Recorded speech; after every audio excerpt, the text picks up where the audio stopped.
Yo, hi. So yeah, it's day 3 na, 3. So ayun, same pa rin yung same pa rin yung damit na suot ko kasi yeah, the day 2 vlog was just videoed kagabi. Tapos yeah, ngayon it's morning. It's 10 a.m. here. So yun, dire-diretso lang tayo sa pagbo-vlog. Dire-diretso lang tayo sa ginagawa natin. And yeah, naka-schedule yung yung day 2 ngayon. So in-upload ko na and then naka-schedule na. I haven't seen the result yet. Pero yun, I'm expecting na kind of similar pa rin siya dun sa result na meron nung day 1.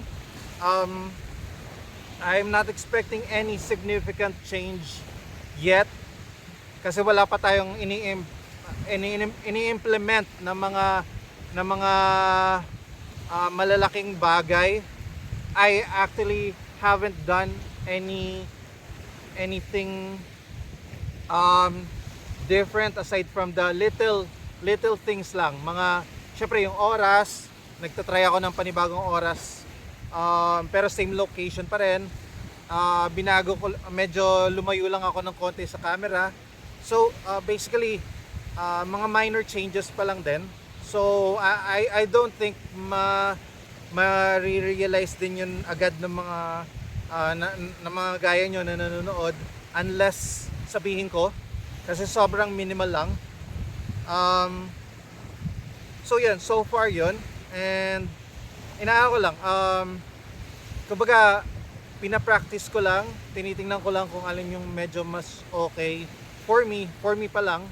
So right now kung saan pa lang ako mas comfortable, kung saan pa lang yung medyo okay sa akin. So yun, on the reception, syempre hindi ko pa sure kung mas maraming view ba yung makukuha ng mga second video. Ito yung third video, wala pa akong idea. So later ko pa malalaman, and sa mga next vlog ko pa babanggit sa inyo, ma-i-introduce sa inyo kung ano yung mga naging changes externally. And also, by the way, dun sa kahapon nga pala na vlog, so I reviewed it and I was saying pala na I'm not an extrovert. I'm not an introvert, na extrovert ako. Hindi. So basically na medyo nagkamali ako doon. And yun, inaayos ko ngayon. Kino-correct ko ngayon sa inyo guys. So I'm more of an introvert. Introverted talaga ako, sobrang hindi ako mahilig makipag-usap sa mga tao, hindi ako mahilig magsalita ng ganito. Normally, ginagawa ko lang to dahil kailangan, or ginagawa ko yung public speaking, yung anything na regarding sa pagiging extrovert. Ginagawa ko lang yun most of the time kasi kailangan ng sitwasyon, yung ganun. So hindi naman ako nagba-back out. Pero kung ano yung comfortable talaga ako, mas comfortable ako maging introvert talaga. So step up din to, yung magva-vlog ako every day. Sobrang step up to. I'm stepping out from my comfort zone kasi hindi talaga ito yung comfort zone ko.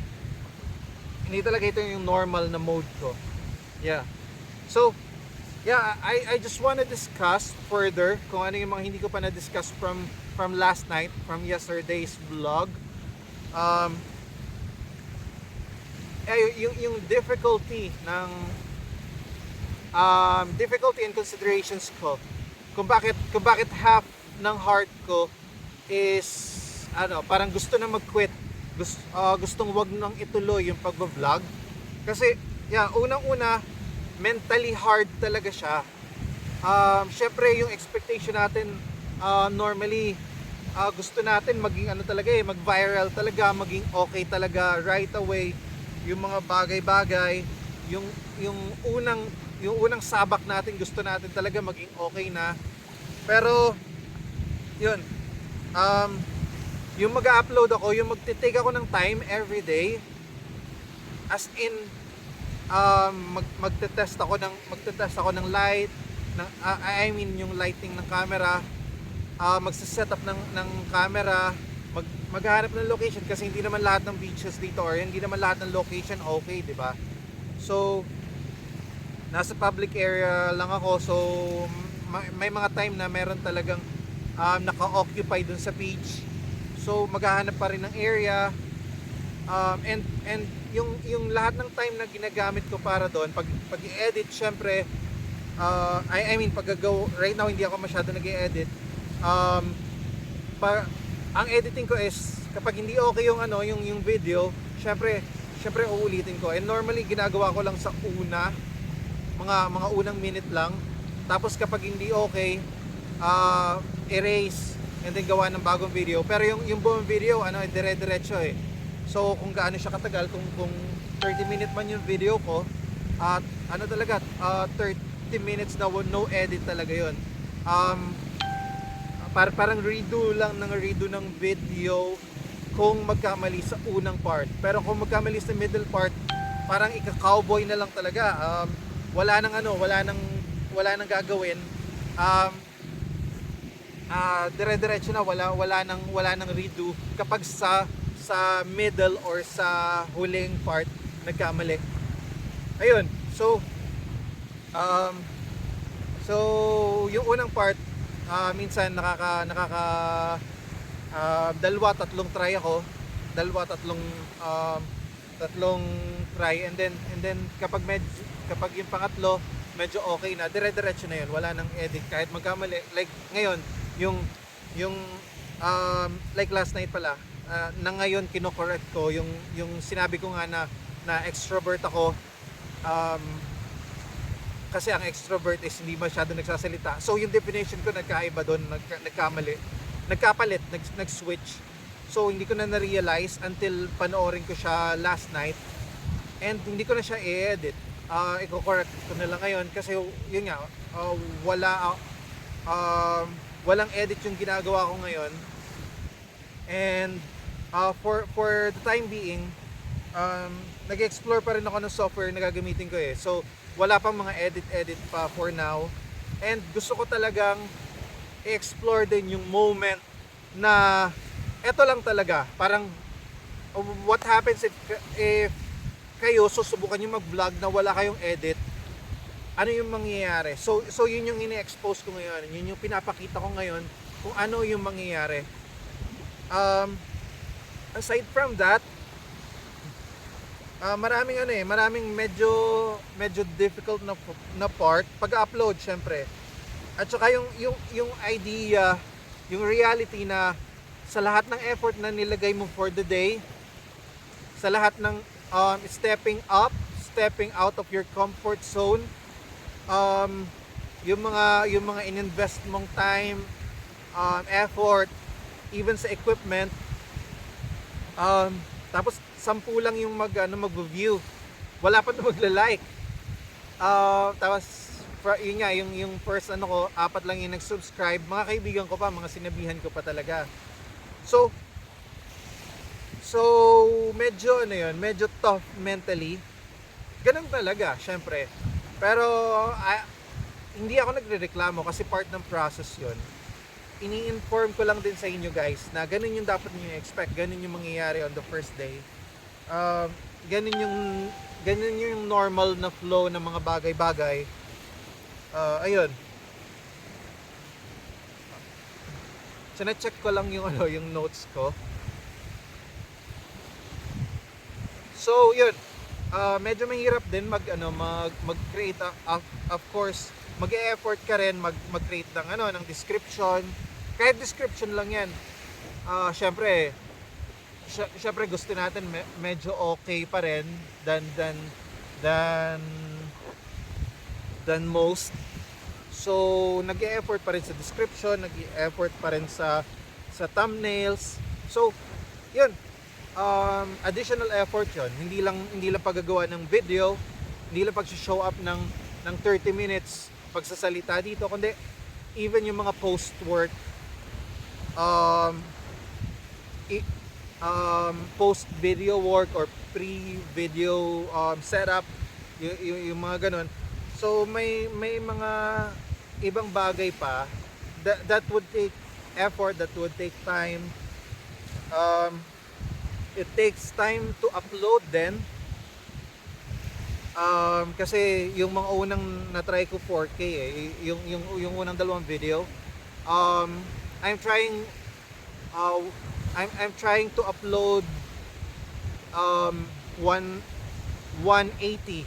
1080, sorry, for this one, for the third video and yung mga succeeding video 1080 kasi may mga natanong din ako online, 1080 lang medyo okay na yung ginagamit nila, hindi na not necessarily 4K, at saka hindi naman to pang 4K talaga na vlog.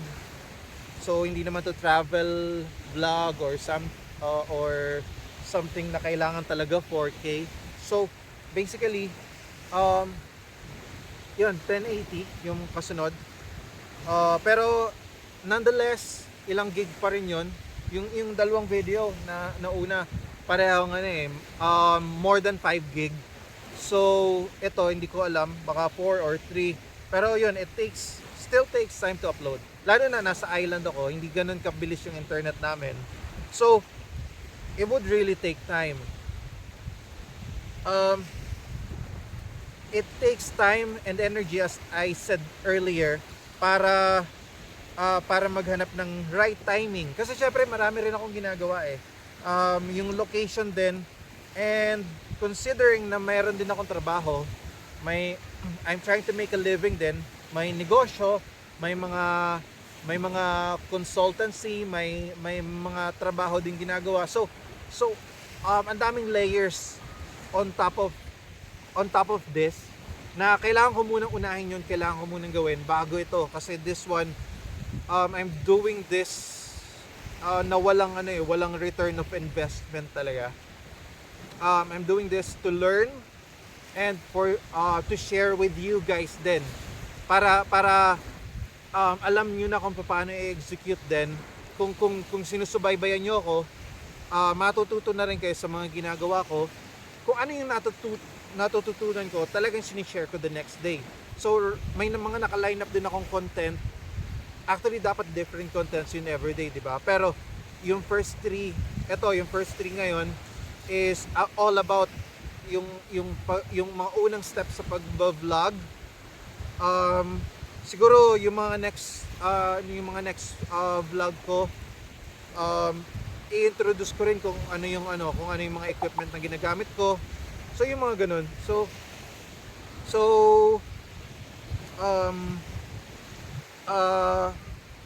May mga iba akong plans na content, pero for now, sinisingit ko to kasi gusto ko rin maging authentic talaga.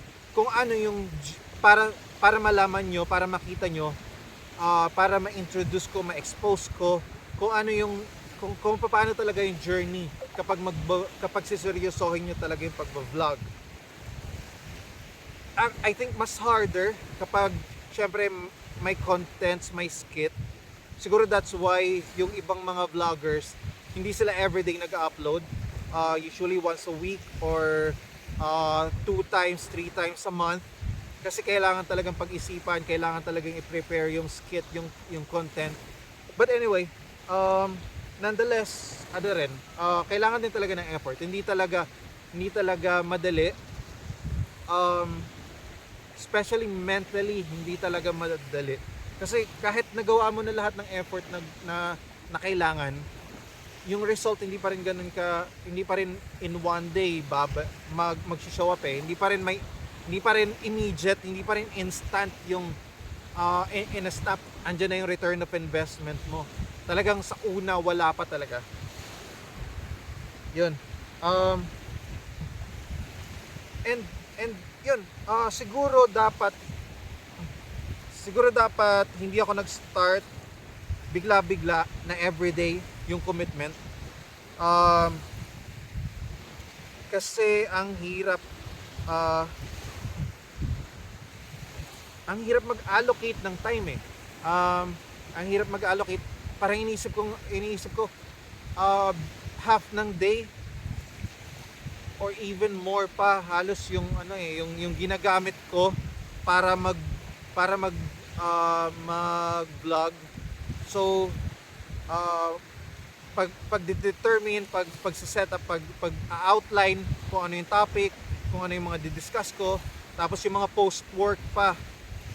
Even pag na-upload na, syempre, may sasabihin mo pa yung mga kaibigan mo, yung mga ganun. And baka later mag-explore din ako sa mga communities ng mga vloggers. So, networking din, parang pagre-reach out sa bagong network. So, maraming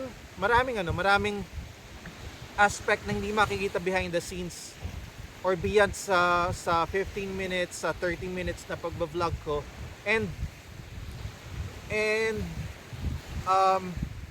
meron akong ginagawang ibang bagay.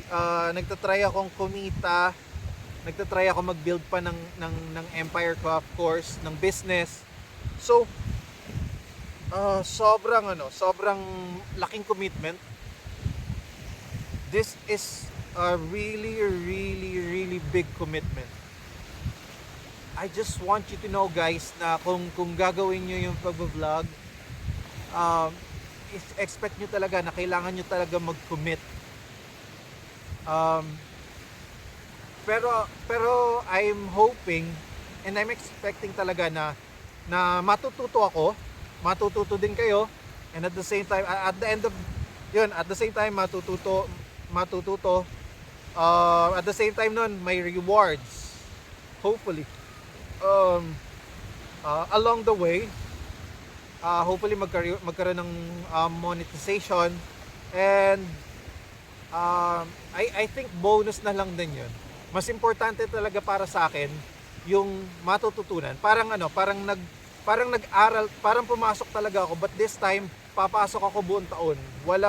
Walang Sundays, walang rest days, walang weekends. So dire-diretso talaga. Yun. Mag-aaral talaga. Syempre, pag-aaralan ko rin, i-dissect ko rin yung mga formulas. So basically, mayroon talagang learning, parang ini-educate ko talaga yung sarili ko, and kayo na rin.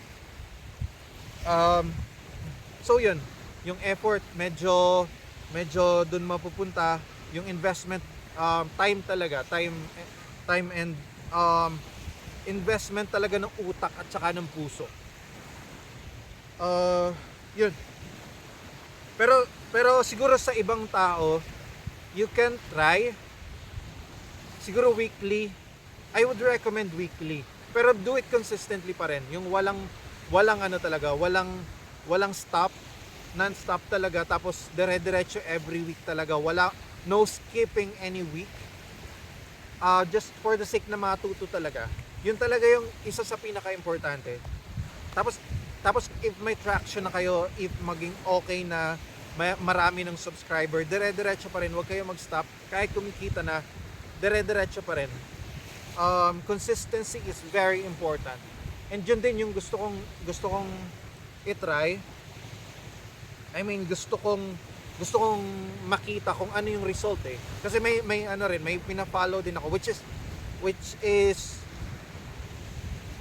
i-dissect ko rin in the future sa mga future vlogs ko. Sasabihin ko rin kung bakit ba among all the options na meron, bakit yung everyday vlog yung trinay ko, bakit everyday ako nagva-vlog, bakit ito yung strategy, yung formula na sinusubukan ko. So i-discuss ko rin yun in the future. Yun, for me lang yung if tatanungin yung intentions ko, I really shoot for the stars most of the time. Yung talagang mga sobrang imposible, yung talagang mahirap, shoot for the stars agad ako talaga. Ganun yung mentality ko, ganun yung ugali ko talaga. One reason is because if parang Dijon move talaga. Pero hindi lang 'yon. Parang kasi pag nag-fail ka, 'di ba? Sabi nila if you fail, at least you would land on the moon. So, yun yung gusto ko na yung amount na matututunan ko, yung amount ng byproduct, yung mga side benefits na makukuha ko if I shoot for the stars, I know it's gonna be worth it eh. Kahit yung mga benefit na hindi ko pa nare-realize ngayon, I know it's still gonna be worth it.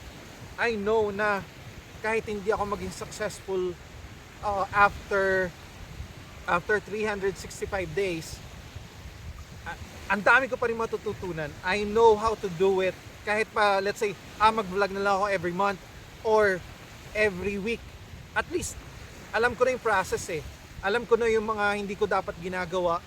So yun, sobrang daming benefit na makukuha ko even if I fail. So, gusto ko lang tong gawin and at the end of the year, even if I fail, I couldn't even consider it failing kasi sobrang natuto ako. Yun na lang yung iniisip ko ngayon. Sobrang natuto ako, sobrang na-improve din yung speaking, yung engagement skill ko, yung mga ganun. So marami pang bagay na hindi ko pa masasabi ngayon, expectations ko lang. Pero siguro by mid-year or by the end of the year, pwede kong i-discuss sa inyo kung ano yung mga actual na nangyari, actual na observations ko. But for now, hindi ko pa rin talaga masabi. So yun, that's a wrap. So that's it for the, medyo nawawala na yung boses ko. That's it for the third vlog. Hopefully, guys, samahan niyo pa rin ako sa mga kasunod na vlog. And thank you again for watching. Thank you for being with me all through the three vlogs. If you're new, please watch the previous vlogs. Please support by watching. And also, if gusto mong makita yung progress, so what we're trying to do, if you're new, if ngayon mo lang nakita yung video ko, so what I'm trying to do is vlog every day. So every day, tinatry kong i-improve yung mga previous videos into a better one, and konti-konti tinatry kong mag-grow in terms of internally, in terms of knowledge, in terms of skill, and of course in terms of following din. So that kapag kung ano yung nagagawa ko, natututo rin kayo, nakikita nyo rin kung paano yung process. This is the most authentic process you will ever get. Kasi yung iba, may ano na, parang master class na. This one, dino-document ko lang talaga kung ano yung process natin, kung paano yung day-to-day ng pag-vlog. So yun, anyway, thank you again guys, and that's it. Happy New Year again, and follow, subscribe, follow, like, you know the drill, and see you on the next vlog. Thank you.